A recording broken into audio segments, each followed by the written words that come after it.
stories, the various different stories, the different Atma Pramanas, the Shastra Pramanas, the Apta Pramanas, or the Shastras, the scriptural references of Bhagavan Sri Venkateshwara, as well as the references in the Hindu scriptures, and of course the references, significance in the life of the Supreme Pontiff of Hinduism himself. Venkateshwara is one of the most powerful modern day incarnations who happened in the Kali Yuga.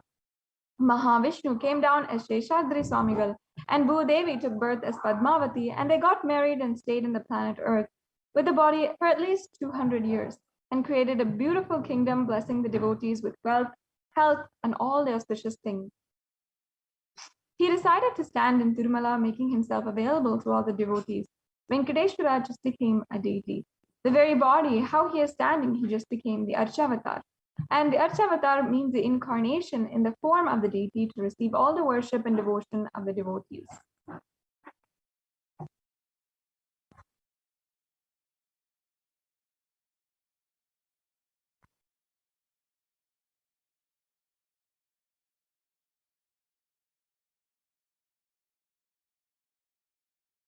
And Srinivasa became the Archavatara, standing in Tirumala and gracing the whole world, the whole universe, showering wealth, health, and all the spiritual benefits. Venkateshwara has Sri Devi Mahalakshmi, the goddess of wealth and prosperity, within his chest. And this is one of the beautiful attributes of Bhagavan Sri Venkateshwara, among so many different characteristics, whether it is his compassion, whether it is his giving attitude, everything is such a beautiful attribute of Bhagavan Sri Venkateshwara. One very unique thing is the Vaidurya jewel of Venkateshwara. There is one jewel where Bhagavan Venkateshwara is wearing, which is still not able to be signified with any value. So on Venkateshwara's right chest, he is having the world's costliest jewel. He wears it on the Vaikuntha Ekadasi day, on the Srivatsam, and that jewelry is called Vaidurya. That until today has not found any kind of value, meaning that it is still not able to place how much it is worth, because it is that priceless of a jewel. A great saint and enlightened master Ramanuja had a very beautiful teaching and was a great devotee of Bhagavan Sri Venkateshwara. He was once staying for many days in the Tirumala Tirupati temple, and he had gone with the devotees to the top of the hill and was doing this pilgrimage to the Venkateshwara Tirumala Tirupati temple. After going to the top of the hill, the devotees wanted to enjoy some of the food that they got along after being very hungry after a huge journey. So they had found some ants in their food, but Ramanuja immediately stopped them from killing the ants and packed all of the food away again with the ants inside of it and went straight back up the hill. Ramanujacharya had then let go of the food in the hilltops where the Tirumala Tirupati temple is. And he told the devotees, we don't know how many janmas all of these different ants had been waiting in order to receive the punya of Sri Venkateshwara. That is just a beautiful story of the glory of Sri Venkateshwara and how he is revered in our tradition. In the Brahmanda Purana, it contains the Sri Venkateshwara Sahasranamam, which also occurs as the conversations between the sage Vashishta and sage Narada. And the translation says that in the Krita Yuga, the Lord Narasimha, in the Treta Yuga, Lord Sri Rama, in the Dwapara Yuga, Lord Sri Krishna, and in the Kali Yuga, Sri Venkateshwara are all the incarnations of Bhagavan Vishnu. The Supreme Pontiff of Hinduism himself has a deep, powerful connection to Bhagavan Sri Venkateshwara. In fact, Venkateshwara is a very muscle memory of the Supreme Pontiff of Hinduism. If you do not know, muscle memory is the layer within inside of you, which contains all of your physical habits, whether it is how you walk, the gait, your grace, everything is stored inside of your muscle memory.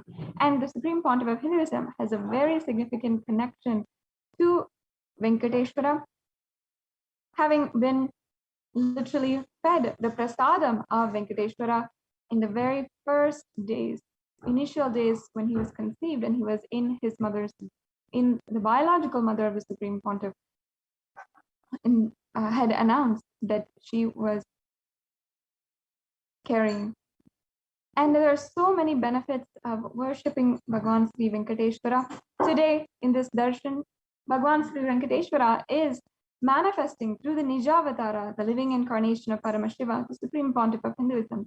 You can receive the blessings and initiation to awaken the wealth consciousness in you today just through this divine darshan.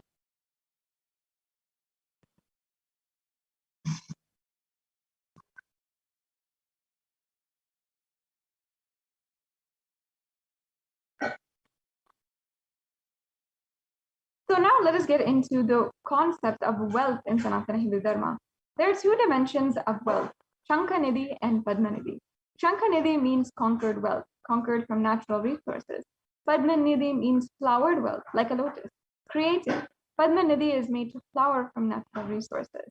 So these are the two dimensions of wealth creation in the Vedic tradition. And also there are two major gods who are representing wealth, Kubera and Lakshmi. Kubera hoards wealth, hoards and on the wealth, and is representative of the treasury and the stock market. Kubera enjoys a subtle power that is holding wealth. Lakshmi can bring wealth and represents the flowering, circulating, and current wealth. Lakshmi uses wealth to enrich herself and the world. Lakshmi creates wealth effortlessly, uses it freely, and yes. So now let us get into the wealth creation in the Hindu way, how you can manifest wealth. Let us understand the powerful cognitions behind wealth. And first, before doing that, let's first break down how we are now understanding wealth. What is it that we see wealth? First of all, understand that life can be equated to two things. One is the ability to achieve what you want in the inner and outer world. And two, just getting stuck in both worlds. There are only these two equations. We never have a downside, we never have an upside. It is only these two things. One is the ability to achieve what you want in the inner and the outer world, and two is just getting stuck, running riot, and not being able to be successful in either.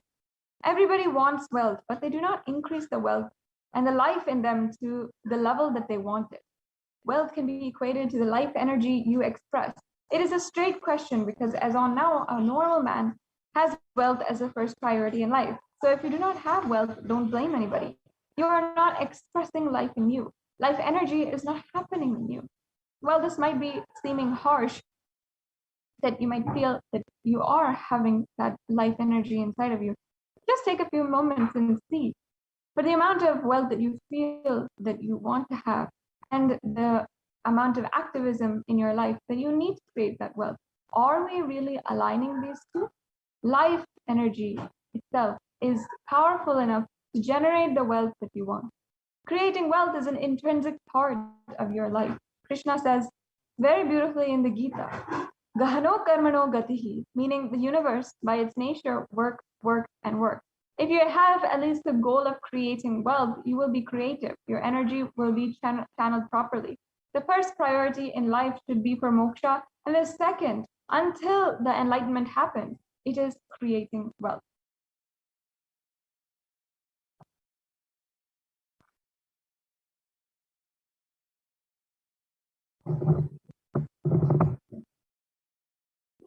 And in the Sanatana Hindu Dharma, we have a beautiful science for how you should achieve this. Creating wealth makes you non-violent. It makes your whole energy become creative. Creating wealth becomes tremendous interest, brings tremendous interest in life and non-violence.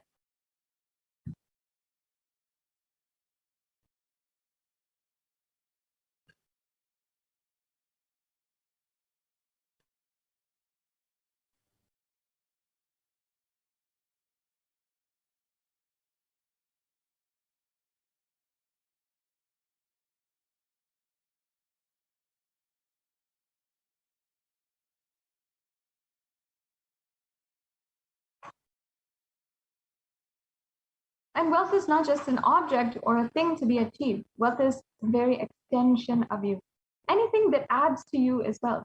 The quality of the health you enjoy, the state of your relationships, the fulfillment you experience in your career, your mental state, everything is wealth. Wealth is not just money or currency. First, money is one wealth. Second is currency, is another kind of wealth. The assets that you have, all of that is another kind of wealth. Being alive, having activism, and being a workaholic, being alive, energetic every single moment, that is also one wealth. All the four parts put together, everything, that is called wealth consciousness. Wealth consciousness means making a clear decision to break out of the myths and mental patterns that literally impoverish us and draw us again and again into a poverty cycle.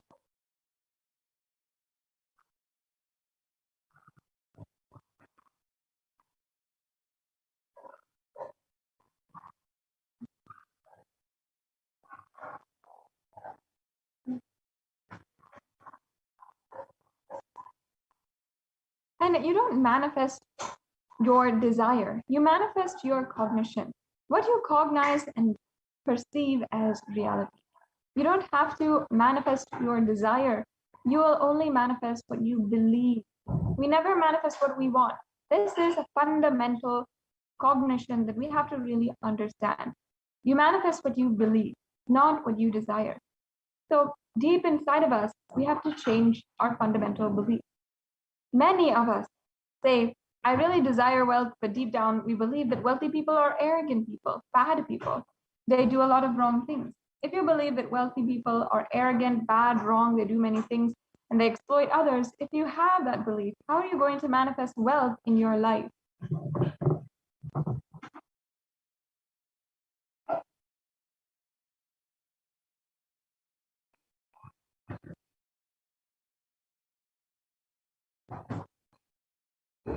And your perception is the material out of which your reality is made. Just like a fabric that you make clothes out of. The very fabric, if you have that, then you cannot complain later that you don't like the material. You have to change the fabric that is there in the first place. If you desire wealth, you believe, perceive, cognize wealthy people are bad or wealth is too much responsibility, naturally you will not manifest wealth in your life.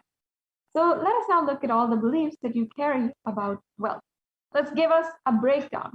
And if you want, you can start to write down some of your own cognitions. Take ideas from what we are telling you, and you can see what all are your own cognitions.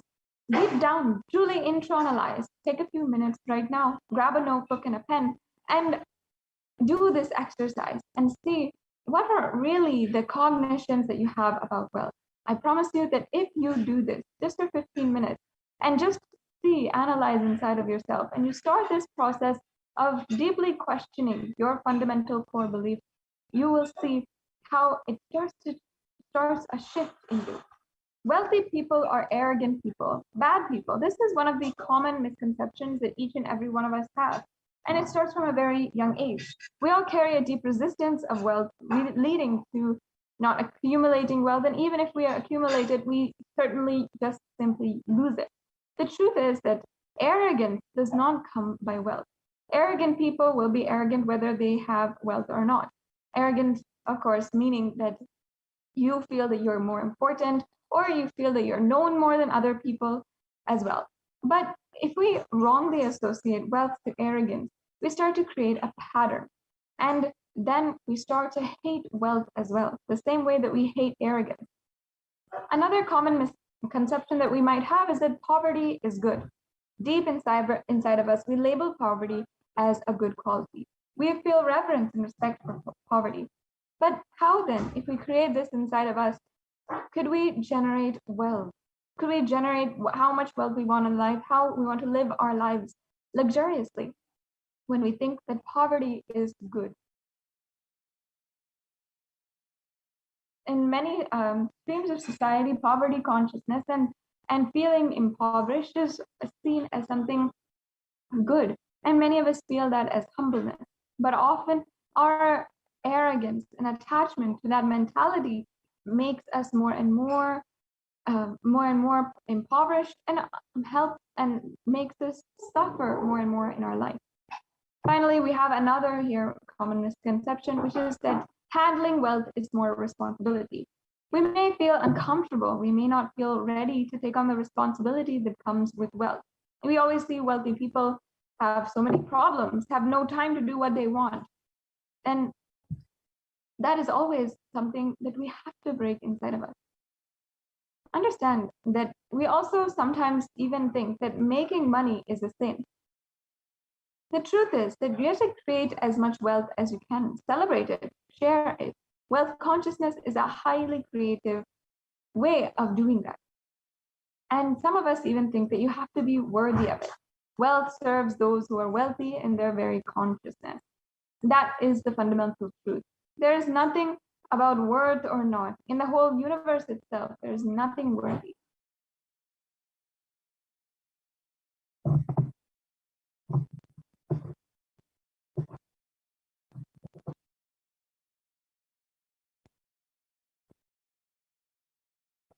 Yes.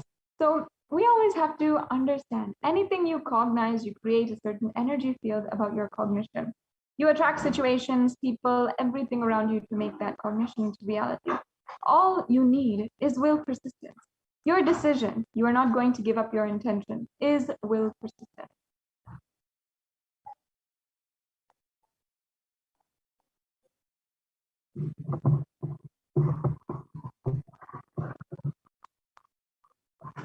And your mental patterns goes on affecting you, but you always tell, I'm too busy to repair myself. It is like sitting in a broken car and going on rotating that, handling or pushing and pulling the gears, doing whatever you want. You're not going to move 1 inch. And if somebody says, why don't you repair your broken car? You're not moving. You think, oh, no, I am too busy to repair. I can't get down now and repair because I'm hurriedly going to someplace. Understand how ridiculous this sounds. You're sitting in a broken car. The first thing we have to do is get out, examine the situation, and fix it. You may be desiring wealth, but you may not be believing or perceiving and cognizing it as your possibility. The first and foremost important step we need to do is creating an energy field of attracting wealth.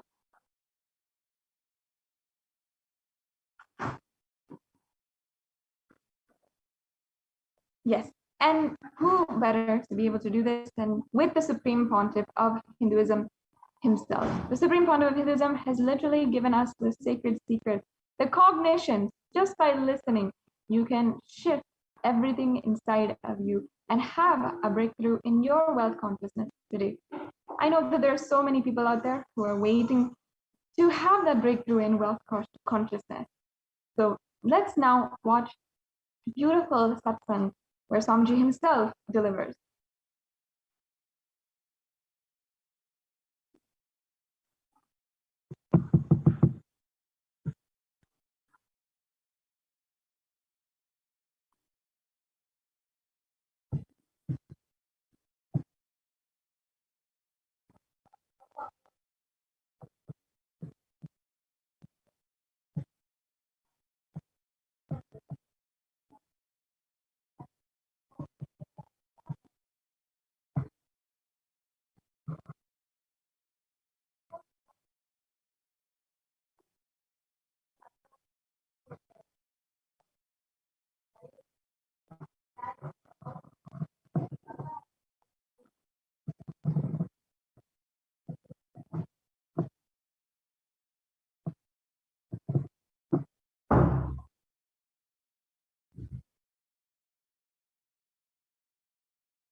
The first step we need to do, the first step we need to do, looking back, the gap between your desire and your cognitions, how you started perceiving wealth, money, how you started perceiving. The first step we need to do, first step we need to do, how I was introduced to money and looking back, interacting with money. I still remember my 3rd birthday. The gap between your desire, father has given me a Ganesha, and your cognition, who actually ate food. How you started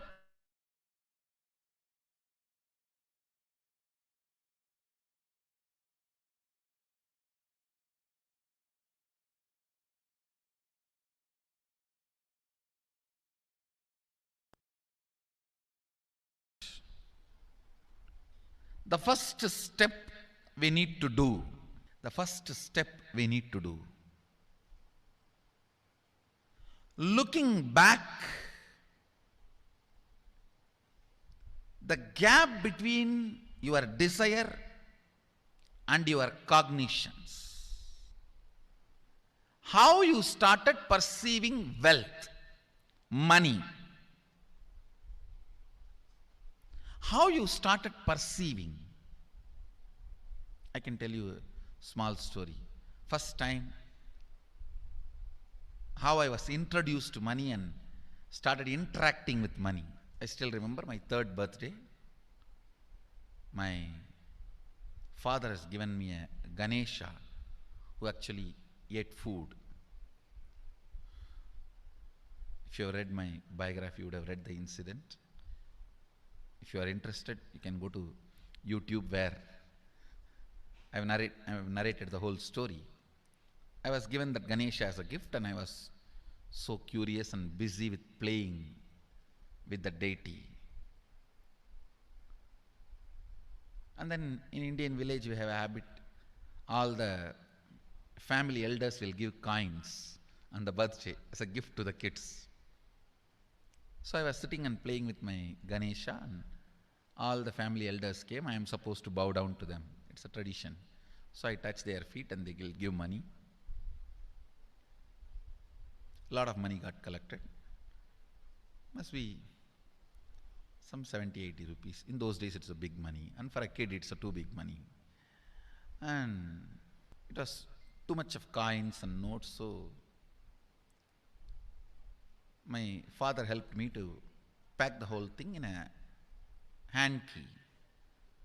So I looked at him and asked, what should I do with this? He said, you can buy whatever you want.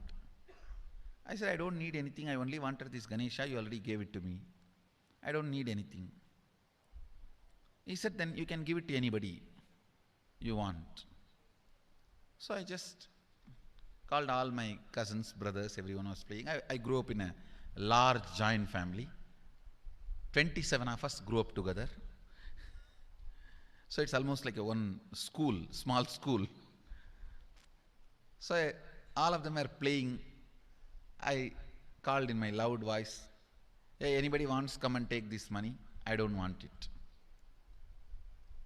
So 4 or 5 kids were running, and my elder brother ran fast and took the whole thing, whole hand key. My father told me to tell my elder brother to share everyone, to share with all. I said, I have decided I don't want. And I said, whoever wants, take it. So he took it. How can I interfere in this after that? It's up to him. I will not even interfere, giving any further instruction to how they should share or who should share and all that. I said, I don't want. That's my first relationship with money. I still see very clearly that's the same relationship.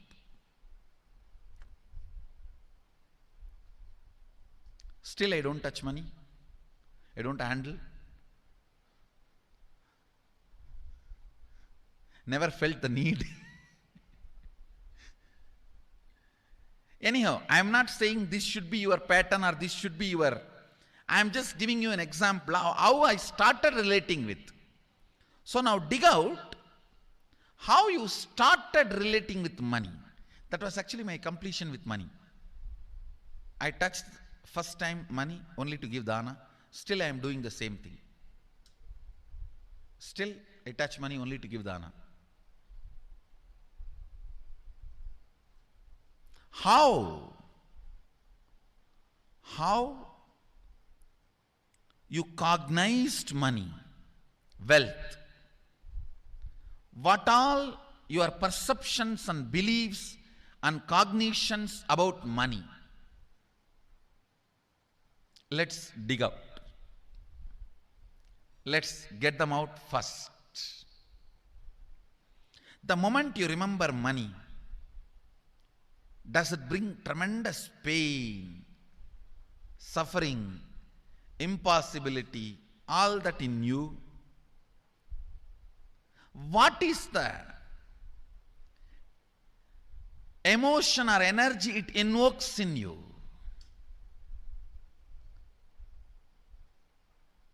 So put your pen to paper and just keep writing whatever comes to your mind. If you feel tortured, irritated, the moment you think of money, whatever you think, money is difficult, money is impossible, money is, unless you cheat, you can't get the money. Even if you cheat it, somebody will cheat from you. So much goes on inside you about money. Your incompletions with money. Just spend few minutes and let's dig out all the incompletions, mental patterns we have, perceptions, beliefs and cognitions we have about money. Listen, the first step we need to do now, cleaning up, completing these mental thought patterns, the incompletion patterns related to wealth, and stopping them from recurring. Please understand. Problem is, when you do not recognize something as a pattern, it continues to exist in you and recur. Please understand. Recurring. For example, today you remember, yes, I have a lot of incompletions and patterns. Incompletion means, let me define.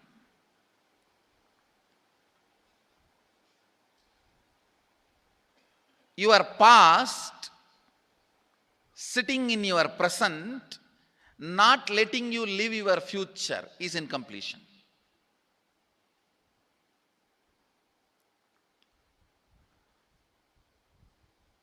It has no logic. Because you lost love of somebody, you decide never to love again. It has no logic.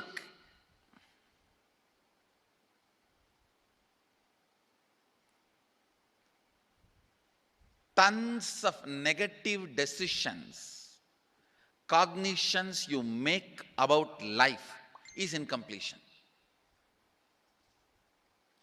I'll give you one small example. 8-year-old kid is in the classroom. Teacher asks, who is the first Prime Minister of India? The kid jumps on the bench and shouts, Mahatma Gandhi. Naturally, the whole class laughs. Because Mahatma Gandhi is not, neither is Mahatma nor is first Prime Minister. Okay, let's leave it. When the whole class laughs, she decides never to come in the front, jump up and be active. Even after 50 years, if she becomes a CEO of a company, in the team meeting, She will be telling her ideas to somebody else and somebody else will be presenting. Even if she is the head of the meeting, she will continue to suffer the decision she made at the age of 8. How many of you see this is happening even in your life in some form? That is what I call incompletion.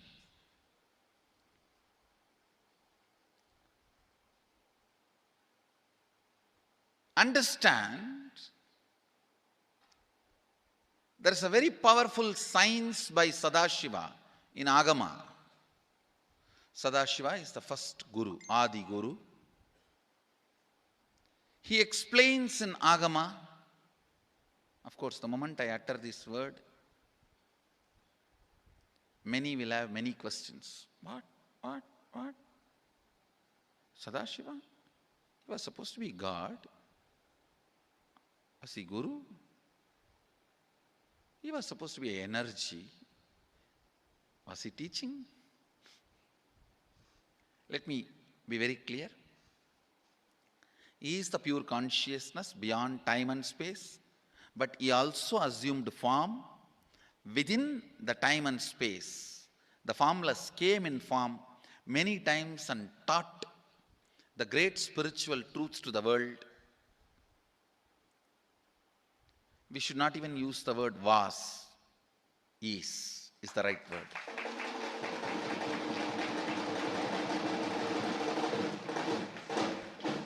He gives a beautiful science of completing with this incompletion patterns, known, unknown.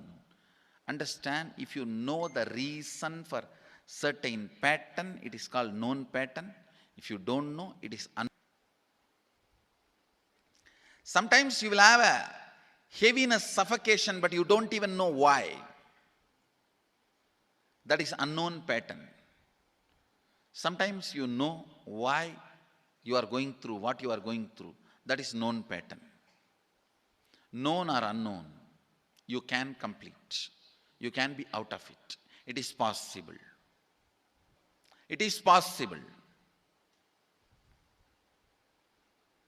I'll explain this science of completion. Understand, this one technique can help you whether you want to get rid of your headache or your whole ignorance and get into enlightenment. Whether you want as simple as healing your headache or as complicated as enlightenment. Anything, this one technique can give you. This one technique, it is a complete end-to-end, alpha to omega.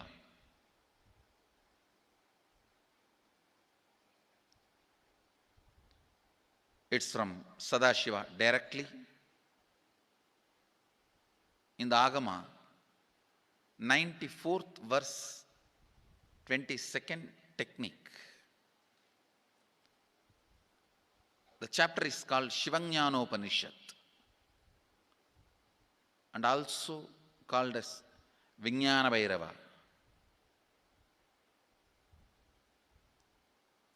Chittatyanta kritir nasti mamantar bhavayet iti vigalpanam abhavena vigalpair uchito bhavet. You don't have to remember. I am uttering every time so that I will remember. That's all. No, it is just to keep the purity of the teaching. I want all of you to know, whatever I am sharing with you is my personal enlightenment experience, which is in tune with the earlier master's experience. My Apta Pramana, my Atma Pramana in tune with the Apta Pramana, means the earlier masters. The Shastra Pramana. Only that can become your Sakshi Pramana.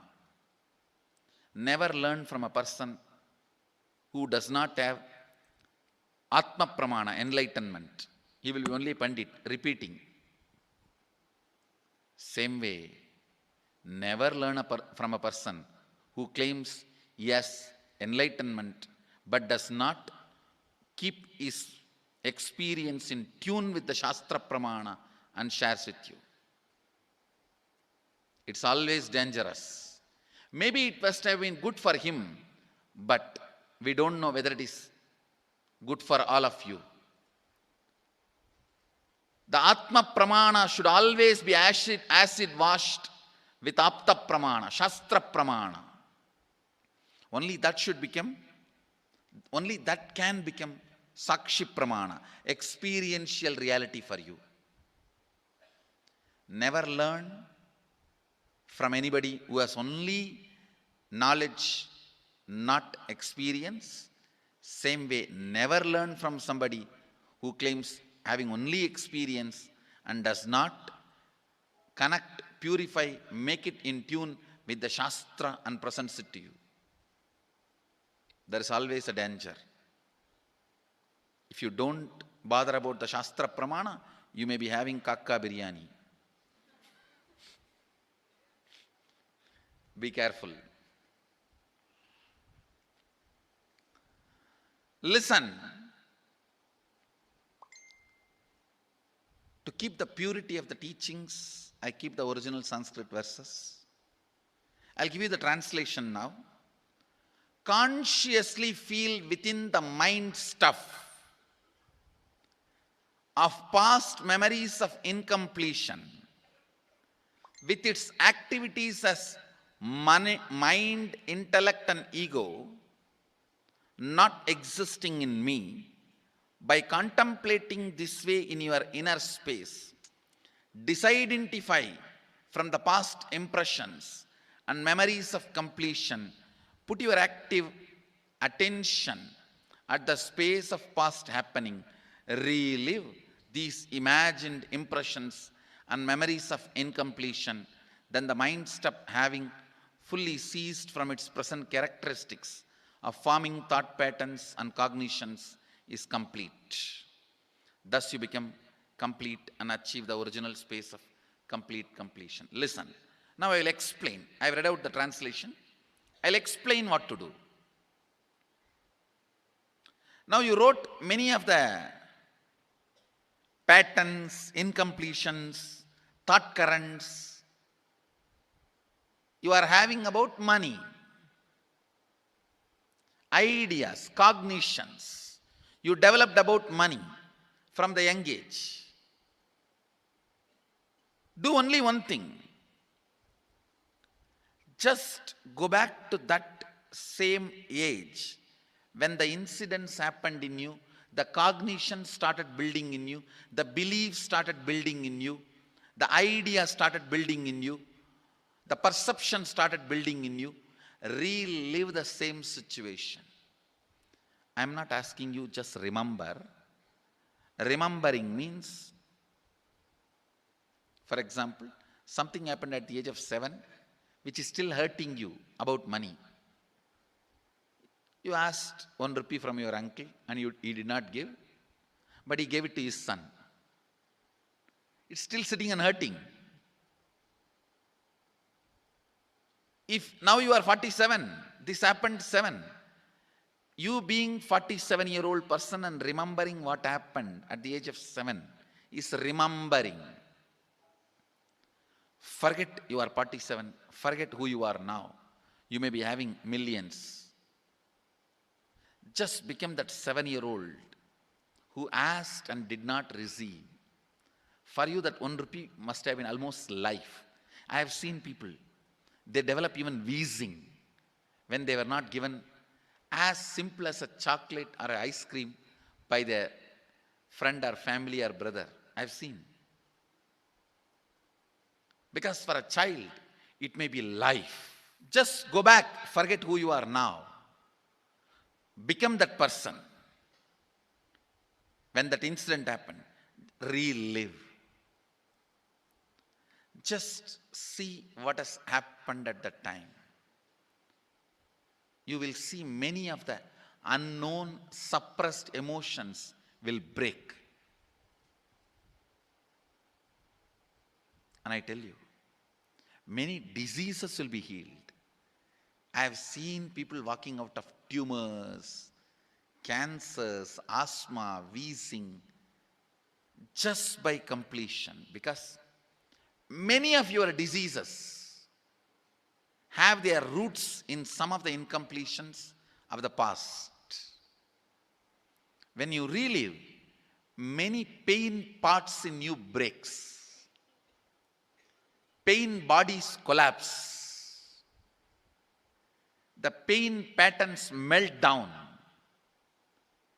which completes many other issues which you don't even remember. I have seen when people do completion, to complete the wealth related incompletions, suddenly they get into health, because the same incompletions which created wealth issues only were creating health issues.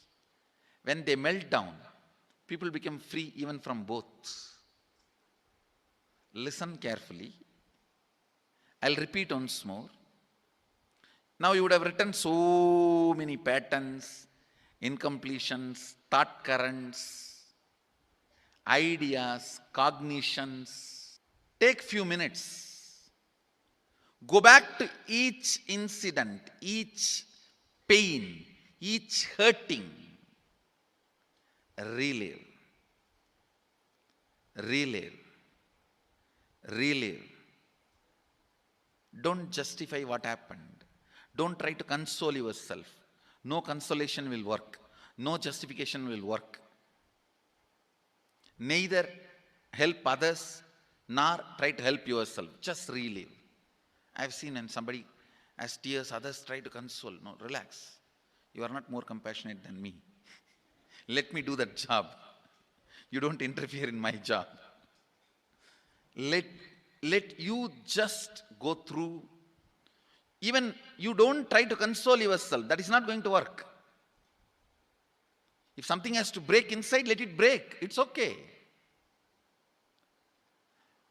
When you relive, the powerlessness, incompletion, loses power over you. I'll guide you step by step. And I commit with you, I'll lead you all to completion. And I know how to awaken, trigger the incompletions in you and break them. Help you to relive and relieve. I am supporting all of you. Have courage. Let's clean up.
The first step we need to do, the first step we need to do,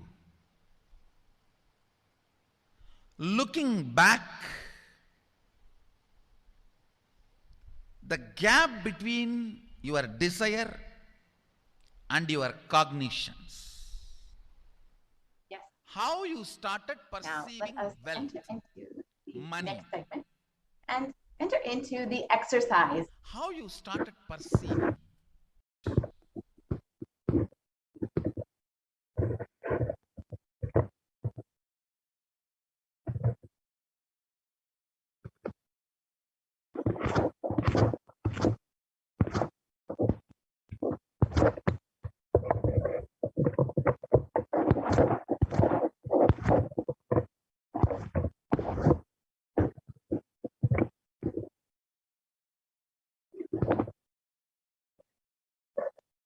Sorry for the technical glitch.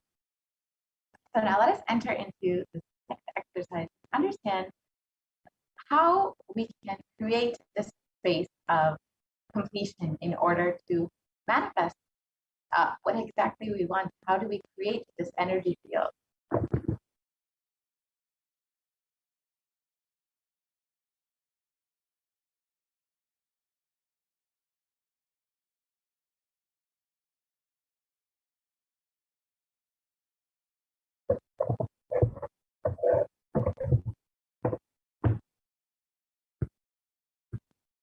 Yeah, so we can go ahead and enter into the exercise. All of the incompletions and patterns you carry about wealth and create a right space, a powerful magnetic energy center in you to attract wealth, situations, and people that support you to create wealth like a magnetic energy center for manifesting wealth the way that you want. So let us first complete with all our incompletions as well.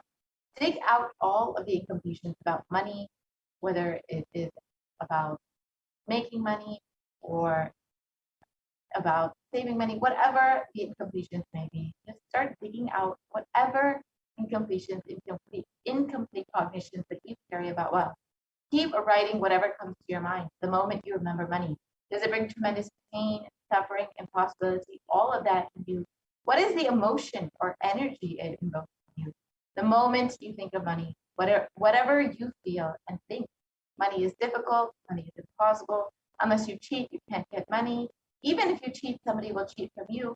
So much goes on inside of you about money, your incompletions with money. Just spend a few minutes now. Let's dig out all of those incompletions, the beliefs, the mental patterns that we have, the perceptions, the cognitions that we have about money. So let us spend the next 5 minutes digging out all of our incompletions about money, about wealth, and write them all down right now.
now that we've spent time writing down the information that we carry about money, let us move to the next step of the process.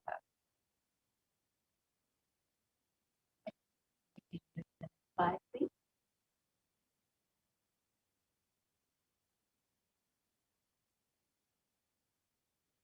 So now, for each belief or cognition, it starts from a particular incident. Identify those incidents when the wrong belief or incompletion began inside of you, whether it was about whether you feel that you can't earn money or that you can only cheat and have money, whatever the incompletion that you carry about wealth is, dig out the incident from the root incident from which that cognition has built and relive and relieve each of those incidents. Complete those incompletions. Go back to that same age when the incident happened, when the idea, the belief, the perception started building inside of you, and relive every single moment of that incident so you can complete with that, relive and relieve each of those incidents. So spend some time now identifying those incidents and reliving and relieving those incidents. Whether you were 7 years old or 5 years old, whatever age you were when that incompletion began inside of you, relive that same incident and exactly as you were when you were 5, when you were 7, whatever age you may have been, and complete each of these incidents. So now let's spend the next 5 minutes doing that.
that we have spent time reliving and reliving, completing each of these incidents, let us move on to the next step of the process.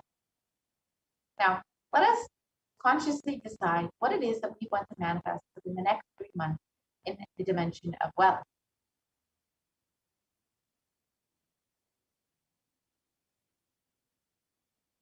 So write down clearly what it is that what is your intention? What is it that you want to manifest in the next 3 months in the field of wealth? Whether you think as well, whatever you think as well, maybe money as well, currency, a person as a wealth for your life, situations as wealth for your life, or for some, being active is a wealth. People feel even extraordinary powers as their wealth. So whatever you consider as your wealth, whatever that you want to manifest, attract in the next 3 months. Please pen those down now.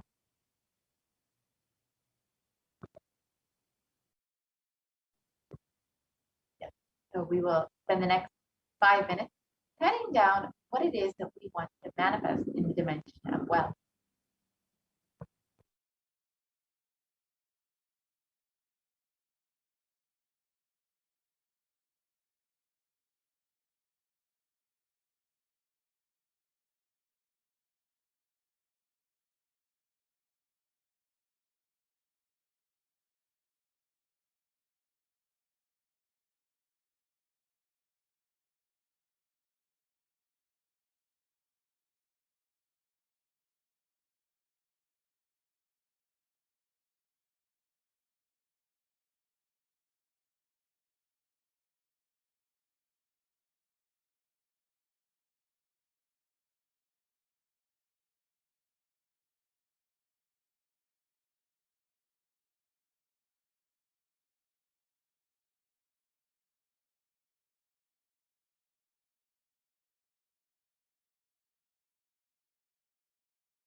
Now let us move on to the next part.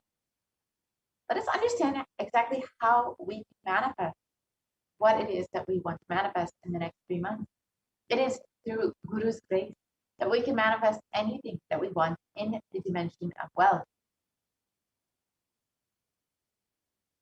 With deep devotion and oneness with the Guru, you can complete all the binding cognitions on wealth and manifest life with prosperity and abundance.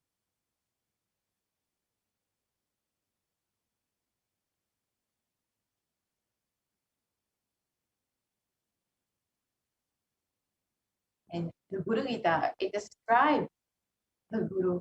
The syllable Guru is darkness and the syllable Guru is said to be light. There is no doubt that the Guru is indeed the supreme knowledge that swallows the darkness of ignorance.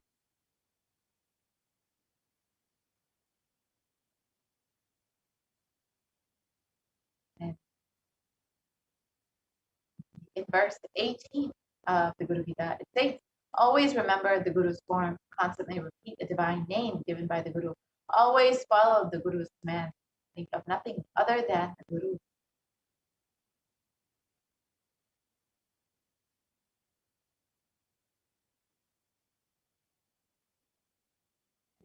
Verse 11 states, out of compassion for you, I shall tell you how the embodied soul becomes Brahman, having been purified of all sins by serving the feet of the Guru. So you can see the greatness of just worshipping the Guru's feet. So who is a Guru? The Guru is not a vyakti, a person, as you imagine. He is a tattva, a principle. He is simply the physical representation of the divine. In the Vedic tradition, the spiritual teacher of the Guru is said to be more important than God. God is always and everywhere, but it is the Guru who opens the disciples' eyes to the existence of God. Guru is the doorway to one's own experience of the divine.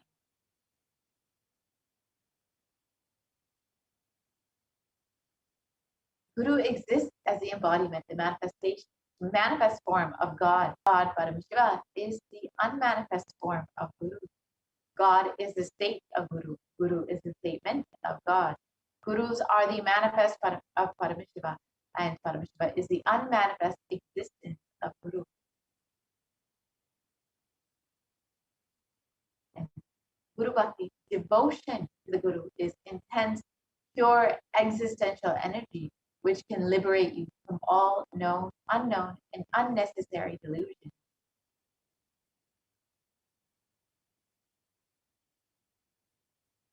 So just worshiping the feet of the Guru is enough to liberate you from all of your incompletion with wealth and help you manifest what it is that you want in the dimension of wealth. So in the coming segments, we will understand how to offer our love and gratitude to the Guru through the various offerings.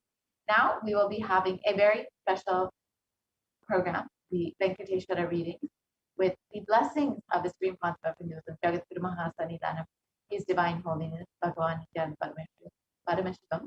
A group of disciples have been initiated to have the Sarupya of Venkateshwara, embodying the grace and form of Venkateshwara. So anyone can ask any questions or prayers to Bhagavan Venkateshwara, and Bhagavan Venkateshwara will respond to the initiated disciples.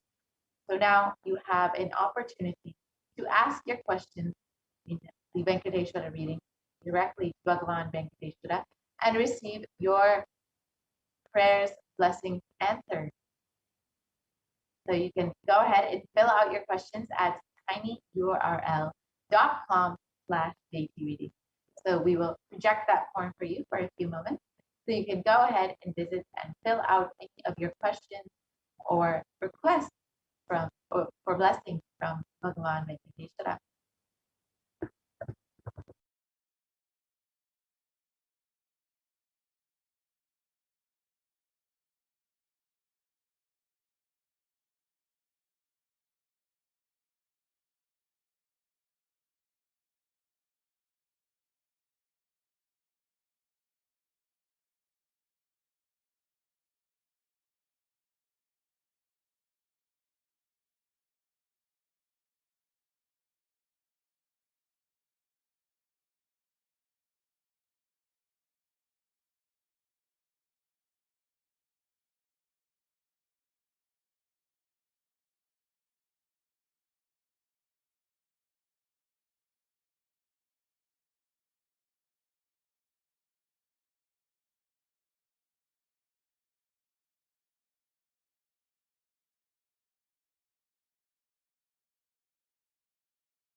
So now we will be witnessing a beautiful darshan of Swamiji and Bhagavan Venkateshwara in a video shortly, and then we will be entering into the Venkateshwara reading. So do stay tuned. We will be entering into that shortly after this video.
नित्य नारायण गोविंद माधवा नित्य नारायण गोविंद केशवा नित्य नारायण गोविंद माधवा नित्य नारायण गोविंद केशवा नित्य नारायण गोविंद माधवा नित्य नारायण गोविंद केशवा नित्य नारायण गोविंद माधवा नित्य नारायण गोविंद केशवा हरे नित्या नित्यानंता हरे नित्या हरे हरे हरे नित्या नित्यानंता हरे नित्या हरे हरे हरे नित्या नित्यानंता हरे नित्या हरे हरे हरे नित्या नित्यानंता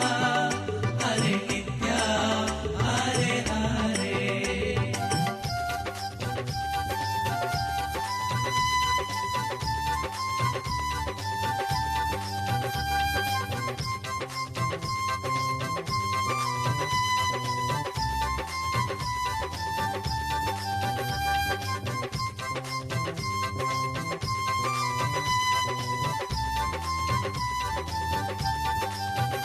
नित्य नारायण गोविंद माधवा नित्य नारायण गोविंद केशवा नित्य नारायण गोविंद माधवा नित्य नारायण गोविंद केशवा नित्य नारायण गोविंद माधवा नित्य नारायण गोविंद केशवा नित्य नारायण गोविंद माधवा नित्य नारायण गोविंद केशवा हरे नित्या नित्यानंता हरे नित्या हरे हरे हरे नित्या नित्यानंता हरे नित्या हरे हरे हरे नित्या नित्यानंता हरे नित्या हरे हरे हरे नित्या नित्यानंता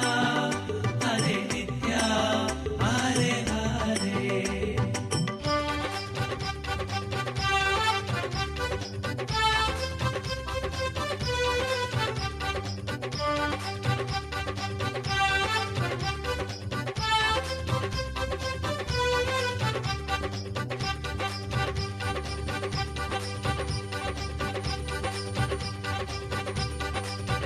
नित्य नारायण गोविंद माधवा नित्य नारायण गोविंद केशवा नित्य नारायण गोविंद माधवा नित्य नारायण गोविंद केशवा नित्य नारायण गोविंद माधवा नित्य नारायण गोविंद केशवा नित्य नारायण गोविंद माधवा नित्य नारायण गोविंद केशवा नित्य नारायण ನಾರಾಯಣ ಗೋವಿಂದ ಮಾಧವ ನಿತ್ಯ ನಾರಾಯಣ ಗೋವಿಂದ ಕೇಶವ ನಿತ್ಯ ನಾರಾಯಣ ಗೋವಿಂದ ಮಾಧವ.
ಗೋವಿಂದ ಮಾಧವ ನಿತ್ಯ ನಾರಾಯಣ ಗೋವಿಂದ ಕೇಶವ ನಿತ್ಯ ನಾರಾಯಣ ಗೋವಿಂದ ಮಾಧವ ನಿತ್ಯ ನಾರಾಯಣ ಗೋವಿಂದ ಕೇಶವ ನಿತ್ಯ ನಾರಾಯಣ ಗೋವಿಂದ ಮಾಧವ ನಿತ್ಯ ನಾರಾಯಣ ಗೋವಿಂದ ಕೇಶವ ನಿತ್ಯ ನಾರಾಯಣ ಗೋವಿಂದ ಮಾಧವ ನಿತ್ಯ ನಾರಾಯಣ ಗೋವಿಂದ ಕೇಶವ ಹರ ನಿತ್ಯ ನಿತ್ಯನಂತ ಹರೆ ನಿತ್ಯ ಹರೆ ಹರೆ ಹರೆ ನಿತ್ಯ ನಿತ್ಯನಂತ ಹರೆ ನಿತ್ಯ ಹರೆ ಹರೆ ಹರೆ ನಿತ್ಯ ನಿತ್ಯನಂತ ಹರೆ ನಿತ್ಯ ಹರೆ ಹರೆ ಹರೆ ನಿತ್ಯ ನಿತ್ಯನಂತ ಹರೆ ನಿತ್ಯ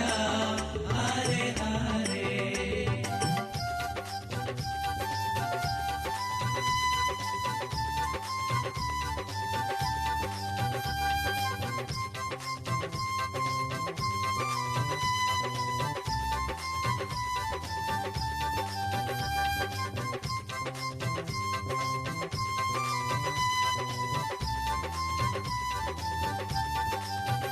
ನಿತ್ಯ ನಾರಾಯಣ ಗೋವಿಂದ ಮಾಧವ ನಿತ್ಯ ನಾರಾಯಣ ಗೋವಿಂದ ಕೇಶವ ನಿತ್ಯ ನಾರಾಯಣ ಗೋವಿಂದ ಮಾಧವ ನಿತ್ಯ ನಾರಾಯಣ ಗೋವಿಂದ ಕೇಶವ ನಿತ್ಯ ನಾರಾಯಣ ಗೋವಿಂದ ಮಾಧವ ನಿತ್ಯ ನಾರಾಯಣ ಗೋವಿಂದ ಕೇಶವ ನಿತ್ಯ ನಾರಾಯಣ ಗೋವಿಂದ ಮಾಧವ ನಿತ್ಯ ನಾರಾಯಣ ಗೋವಿಂದ ಕೇಶವ ಹರೆ ನಿತ್ಯ ನಿತ್ಯನಂತ ಹರೆ ನಿತ್ಯ ಹರೆ ಹರೆ ಹರೆ ನಿತ್ಯ ನಿತ್ಯನಂತ ಹರೆ ನಿತ್ಯ ಹರೆ ಹರೆ ಹರೆ ನಿತ್ಯ ನಿತ್ಯನಂತ ಹರೆ ನಿತ್ಯ ಹರೆ ಹರೆ ಹರೆ ನಿತ್ಯ ನಿತ್ಯನಂತ ಹರೆ ನಿತ್ಯ ಹರೆ ಹರೆ.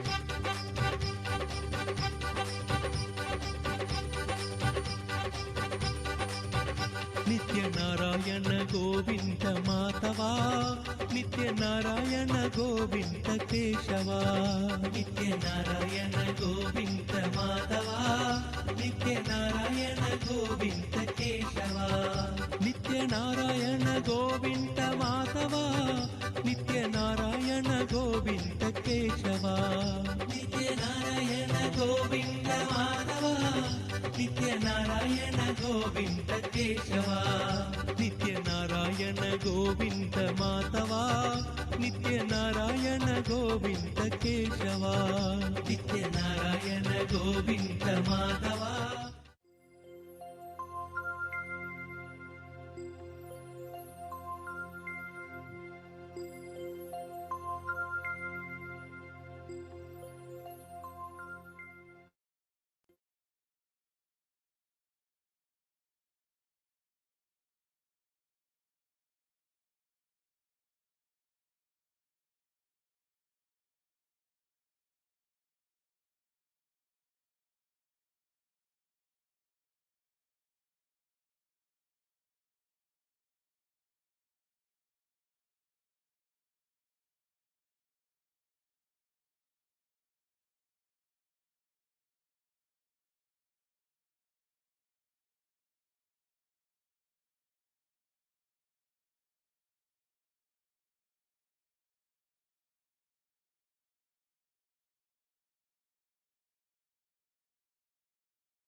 Paramashivoham Paramashivoham